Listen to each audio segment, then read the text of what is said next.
Today we're going to talk about ordered pairs and graphs. Hey, ordered pairs are numbers in which to locate any point on a coordinate plane. A coordinate plane is just a graph. Okay, that's the fancy way of calling a graph. The first number is called the x-coordinate. So this right here is called the x-coordinate. The second number is what we call the y-coordinate. It tells you where to go. The x-coordinate tells you where to go on the x-axis. The y-coordinate tells you where to go on the y-axis. Now, as you can see, the first one is the x and the second one is a y. What comes first in the alphabet, x or y? X. So x always comes before y. I don't know how many times over the last couple of years I've seen students switch those, and they always do y first. Does that make sense? If you go by the alphabet, why would you go y first? Always go by the alphabet, it's x, y. To graph, you draw a dot at the point that corresponds to the ordered pair. So my ordered pair was 4, 5. Okay, so here is my x-coordinate and there's my y. So I go to 4 on the x. See how this is x? That's called the x-axis. The line with the x-coordinates on it is the x-axis. All right, so that's where I go to first. So I go to 4 on the x-axis. And then I go to 5 on the y. So I go 4 and then I go up 5.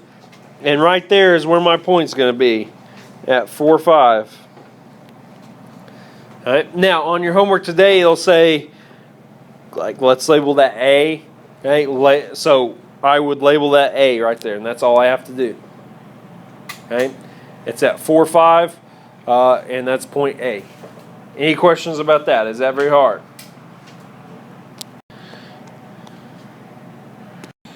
All right, first one we're going to graph is 1, 5. So I'm going to go over 1, up 5. Simple enough. The next one is -3, -7. So everything to the right of the y-axis on the x is positive. Everything to the left is negative. So I'm going to go down. I'm going to go to the right or left. Excuse me. -3, and I'm going to go down 7.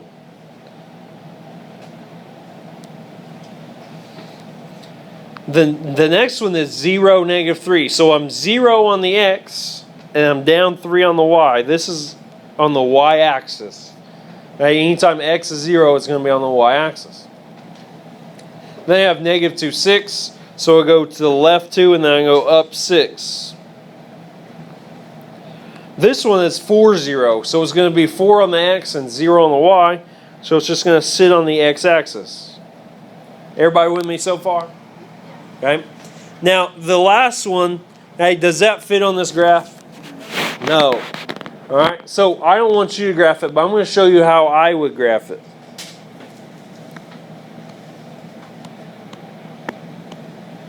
All right. If they ever give you a number that doesn't fit on a graph, here's what you can do to make it fit on that graph. And it's what we call scaling it. And it's where you change the numbers to make it fit. Now, the x-coordinate, if this is 5, then I'm fine here. Okay, I can go there. But it's at 18, which is way up there. So I'm going to bring it down. And here's how I do that. I'm going to times everything on the y-axis by 2.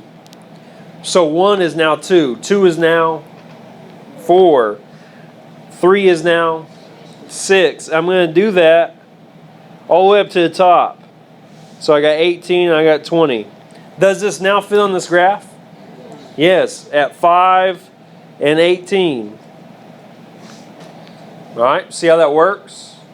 Did I have to change the x? Did I scale the x? No. Now let's say this is 15. Would I need to scale the x now? Yes. Okay. So let's do that. I'm going to change all of these by 2. So now it's 2, 4, 6, 8, 10, 12, 14, 16, 18. And then I scaled these 2, 4, 6, 8, and then I'm going to skip up to 18, 20. Does this now fit? Does 15, 18 now fit? Yes. But where would I put 15? I don't have a line at 15. I've got 14, I got 16. So where would I put 15 at? In between. So I go to 15, I go up to 18. That right there is 15, 18.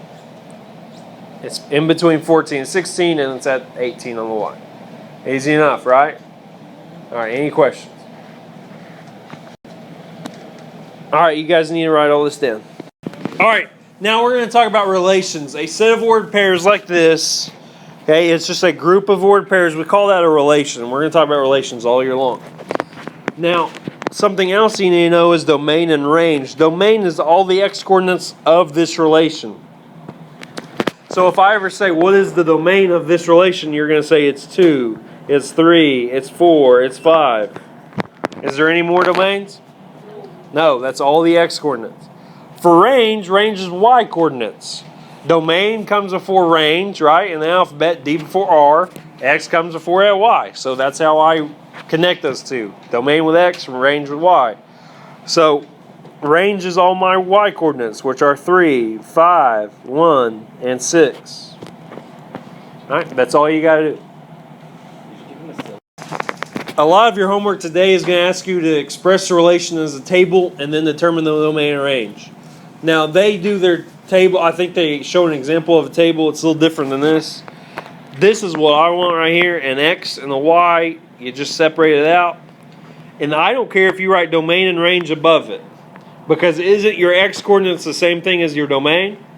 And isn't your range the same thing as your Y coordinates? Why would I want to do this and then write domain over here and range over here and write out the exact same numbers? That doesn't make sense to me. I don't know why the book asks you to do that. So I want you to draw a table that looks just like this. And you'll fill it out just like this. -2 goes with 3. -1 goes with 4. 3 with 5. 0 with 6. 8 with -5. Is that hard to do? No, that's all I need for that type of problem. This is the exact same thing. Okay, write the express relations table, then determine the domain and range.